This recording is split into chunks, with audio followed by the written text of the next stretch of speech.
साल 2024 की पहली एकादशी सफला एकादशी 7 जनवरी 2024 के दिन शुरू होकर 8 जनवरी को खत्म होने वाली है। साल की पहली एकादशी के दिन किया गया उपाय साल भर पैसा बचाने के लिए काफी है।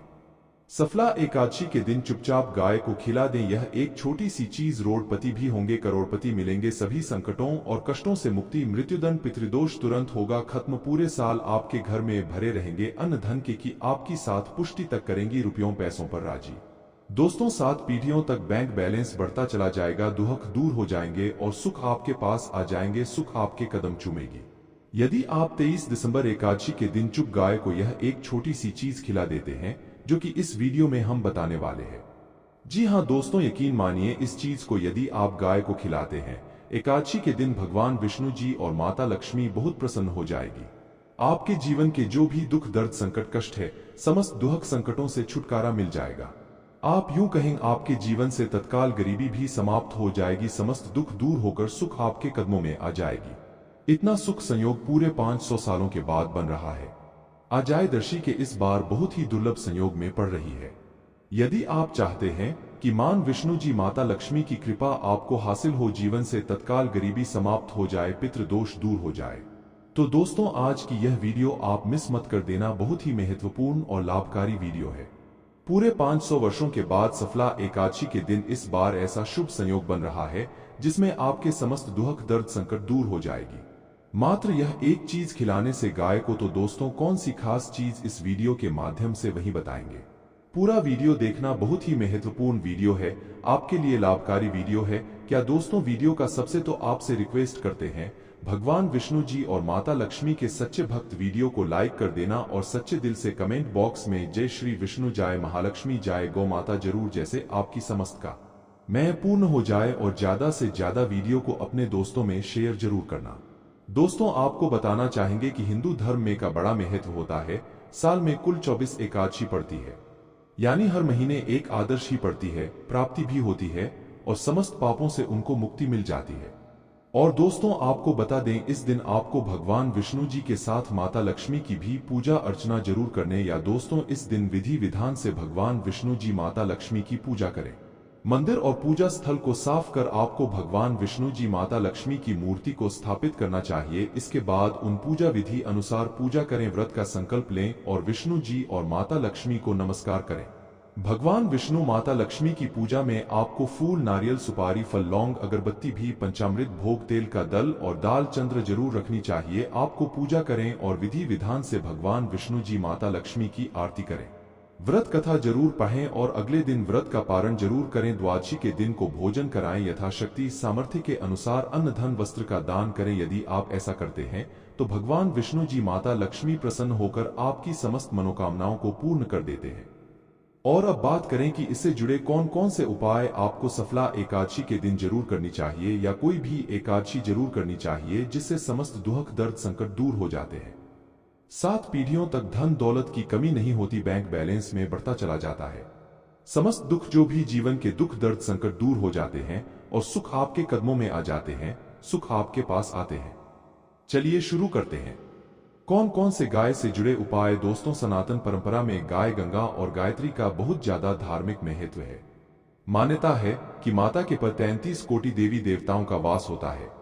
गौ माता की सेवा एवं पूजा करने वाले जातक पर इन सभी देवी की कृपा बरसती है। गौ सेवा से न सिर्फ इस जन्म के बल्कि पूर्व जन्म के भी दोष दूर हो जाते हैं। प्रत्येक सुबह जब आपके घर में भोजन बनना प्रारंभ हो तो सबसे पहले बनाई गई रोटी को आप गौमाता नाम से निकाल दें और भोजन करने से पूर्व गौमाता को इस रोटी को खिलाएं। यदि संभव तो काली गाय को खिलाएं, यदि काली गाय न मिले तो सफेद गाय को भी आप खिला सकते हैं। प्रति एक पूजा और मांगलिक कार्य में गौमाता या से जुड़ी चीजें जैसे गाय का गोबर, गोमूत्र, गाय का दूध अथवा गाय के दूध से बना भी जरूर शामिल करें, इससे आपको पुण्य की प्राप्ति होगी। सनातन परंपरा के अनुसार जिस गाय होती है उस घर से जुड़े सभी वास्तु दोष समाप्त हो जाते हैं। किसी भी पूजा में गाय से हासिल पंचमी युक्त अर्थ का उपयोग जरूर शामिल करें, क्योंकि पंचम के बिना कोई भी पूजा पाठ और हवन सफल नहीं होता। जहां दोस्तों, गौ कृपा पाने के लिए प्रतिदिन था अथवा महीने में परिवार समेत एक बार गौशाला जाने का नियम जरूर बनाएं और वहां गायों को हरा जरूर खिलाएं। इससे आपको शुभ फलों की प्राप्ति और साथ ही गौ सेवा और गौ पूजा से 9 ग्रह शांत हो जाते हैं और इनसे जुड़े दोषों का निदान हो जाता है। गर्मियों में गौ माताओं को पानी पिलाया और सर्दी में गौ माता को गुड़ जरूर खिलाएं। ध्यान रखिए कि गर्मियों में गाय को गुड़ खिलाएं। अनेक देवी देवता को अपने शरीर पर धारण करने वाली गौमाता से जुड़े कई शुभ और अशुभ संकेत भी होते हैं। मसलन गाय का दूध धोते समय यदि गाय ठोकर मार दें और सारा दूध बिखर जाए तो अपशगुन होता है। यदि कोई निकल रहा हो और गाय अपने बछड़े को दूध पिलाती सामने आ जाए तो निश्चित रूप से जिस यात्रा के लिए आप निकले हैं वह यात्रा आपके लिए जरूरी सफल होगी और वह काम जिसके लिए आप निकले हैं वह जरूर ही पूर्ण होगा। यात्रा पर समय भाई और गाय की आना और रात्रि में गाय की हुंकार करना भी शुभ होता है। दोस्तों, साथ ही साथ गाय के साथ आप भूलकर भी यह काम न करें, अन्यथा मिलता है घोर पाप और जीवन भर की परेशानियां। जी हां दोस्तों, गाय को राष्ट्रीय पशु बनाए जाने और इन्हें मौलिक अधिकार दिए जाने की बात है तो सवाल उठता है कि गाय जब भारतीय संस्कृति का अहम हिस्सा है तभी गाय के साथ लोग खराब व्यवहार कैसे कर लेते हैं। गाय डर रहती है, भरपेट इन्हें चारा तक लोग नहीं देते हैं। गाय जब तक दूध देती रहती है तो उनकी सेवा होती है और जैसे ही दूध देना बंद कर देती है तो लोग इन्हें उनकी किस्मत पर छोड़ देते हैं, सड़कों पर और गलियों में भटकने के लिए। ऐसे में जीवों को कोई डंडे से मारता है तो कोई उन पर पानी डाल देता है, कभी वाहनों से इन्हें ठोकर लग जाती है तो बीमार होकर बेचारी गाय दम तोड़ देती है। ऐसे में जरूरत है इन बातों को कि गाय को लेकर में क्या कहा गया है, गाय के साथ आपको कैसा व्यवहार करना चाहिए। क्या दोस्तों, गाय को कभी भी मारना पीटना नहीं चाहिए। शास्त्रों में गाय को माता का दर्जा दिया गया है। गाय को मारने पीटने वाला माता को मारने पीटने वाले के समान पाप का भागी माना जाता है। ऐसे घरों को लोक में वर्षों तक कष्ट भोगना पड़ता है, अगले जन्म पशु में मिलता है। कथा है कि गौतम मुनि ने गलती से गाय को डंडा मार दिया जिससे गाय की मृत्यु हो गई थी और इस पाप से के लिए इन्हें वर्षों तक तपस्या करनी पड़ी। भगवान श्री कृष्ण जी ने बैल स्वरूप में आए वृद्धा असुर का वध कर दिया था, जिससे मुक्ति के लिए भगवान श्री कृष्ण को संपूर्ण तीर्थों को एक कुंड में बुलाना पड़ा और इस कुंड में स्नान से वह पाप मुक्त हो गए थे। साथ ही साथ जो लोग पानी पी रहे को भगाते वे घोर पाप के भागी बनकर कुत्ते भौंकते हैं, ऐसा पुराणों में बताया गया है। जबकि जो लोग गाय के लिए प्याऊ और चारागृह बनवाते हैं, गुमराह होते, ऐसे लोग घोर पाप से मुक्त होकर स्वर्ग पा जाते हैं और बड़े ही धनवान कुंड में जन्म लेकर सुख भोगते हैं। और साथ ही साथ आराम कर रही गाय को कष्ट देकर कभी भी उठाना नहीं चाहिए। कहते हैं कि जिस स्थान पर गाय बैठी है वहां से नकारात्मक ऊर्जा समाप्त जाती है। गाय के बैठने की जगह को जो लोग नियमित साफ रखते हैं वे पूर्व जन्म में किए गए जाने अनजाने में पापों से मुक्ति हो जाते हैं और गोलोक में आते हैं।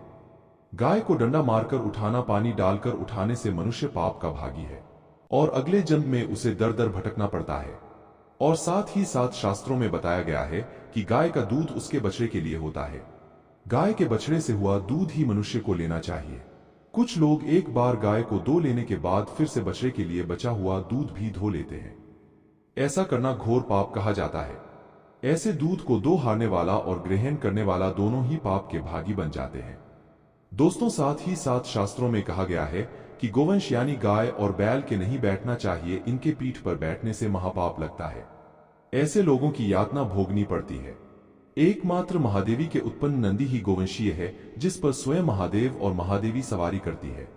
नंदी ने स्वयं अपनी इच्छा से महादेवी की सवारी बनना स्वीकार किया था और साथ साथ शास्त्रों में गाय के दान को बहुत ही महत्व दिया गया है। परंतु ऐसी गाय का दान कभी नहीं करना चाहिए जो बूढ़े और बीमार हो। कठोर निसंदेह में नचिकेता की कथा भी इस संदर्भ में है कि जिस नाचिकेता ने पिता द्वारा बूढ़ी गाय को दान करने पर आपत्ति जताई, दूध देने वाली और बछड़े सहित जो लोग गाय का दान करते हैं महान पुण्य को हासिल करके स्वर्ग में स्थान पाते हैं। दोस्तों, साथ ही साथ सूर्य, मंगल या शुक्र की युति राहु से हो तो पितृदोष होता है। यह भी मान्य है कि सूर्य का संबंध पिता से एवं मंगल का संबंध रक्त से होने के कारण सूर्य यदि शनि, राहु या केतु के साथ स्थित हो या दृष्टि संबंधी हो तथा मंगल की युति राहु या केतु, उसे तो पितृदोष दोष होता है। इस दोष से जीवन संघर्ष में बन जाता है। यदि पितृदोष हो तो गाय को प्रतिदिन या किसी भी एकादशी को या किसी पूर्णिमा के दिन या अमावस्या को रोटी, गुड़, चारा आदि खिलाने से पितृदोष समाप्त हो जाता है। साथ ही साथ देसी गाय की पीठ पर जो का कोड़ को बढ़ होता है वह बृहस्पति गुरु है। आठ जन्मपत्री में यदि बृहस्पति अपनी नीच राशि मकर में हो सफल होगी। और साथ ही साथ यह संकेत भी जाने यदि आप यात्रा पर जा रहे हैं और सामने आपके गाय पर जाए अथवा अपने बछड़े को दूध पिलाती हुई सामने गाय दिखाई दे जाए तो समझ जाना कि वह यात्रा आपके लिए जरूर ही सफल होगी। और साथ ही साथ घर में गाय होती है उसमें वास्तुदोष स्वतः ही समाप्त हो जाता था है। और साथ ही साथ बता दें कि गाय को आप जो भी रोटी बनाएं प्रतिदिन ताजी रोटी ही बनाएं। गाय को अगर आपने रोटी बनाई है तो कोशिश करें कि उसको आप तुरंत ही गाय को दे दें। अगर आप उस रोटी को रख देंगे और उस रोटी को अगले रोटी मानी जाएगी। गाय को कभी भी बासी रोटी न दें, इससे घर में नकारात्मक ऊर्जा वास करती है और जो भी कार्य आपके बनने वाले होंगे वह कार्य भी आपके बिल्कुल भी नहीं बनेगी। इससे आपके घर में हमेशा दरिद्रता वास रहेगा और आप भी कार्य को करेंगे उस कार्य में आपको हमेशा असफलता ही हाथ लगेगी। इसलिए कोशिश करें गाय को रोजाना ताजी बनाकर खिलाएं और रोटी को बिल्कुल न रखें, बासी रोटी गाय को न दें। और साथ ही साथ सर्दी चीजें गाय को नहीं खिलानी चाहिए कि घर में कोई फल है, कोई सब्जी है, सड़ जाए तो लोग क्या करते हैं, गाय को खिला देते हैं। नहीं, ऐसा नहीं करना चाहिए। ऐसा करने से यदि आप गाय को खिलाते हैं तो और पाप के भागी बन जाते हैं। अब बिल्कुल भी सर्दी चीजें गाय को खिलाएं और साथ आप आटे की 11 लोहिया बनाकर उनके ऊपर हल्दी लगाएं। इसके बाद उन 11 लोहिया को एक एक करके को खिलाएं। प्रत्येक लोहे को खिलाते समय गाय के सींगों पर आप हाथ फेरें, पीठ पर हाथ फेरें, मस्तक पर हाथ फेरें, माता गाय के आप चरणों का स्पर्श करें। जहां दोस्तों ऐसा करने से आपके समस्त कार्य बनने लगेंगे। जो का समय चल रहा है वह भी समाप्त होगा, आपके में खुशियां ही खुशियां होंगी। और एक बार आप 7 बार गाय की परिक्रमा कर लें तो आपके समस्त कार्य पूर्ण होंगे। साथ साथ आप गाय को जब भी रोटी दे, रोटी पर या तो आप थोड़ी हल्दी लगा लें या थोड़ा गुड़ रख लें।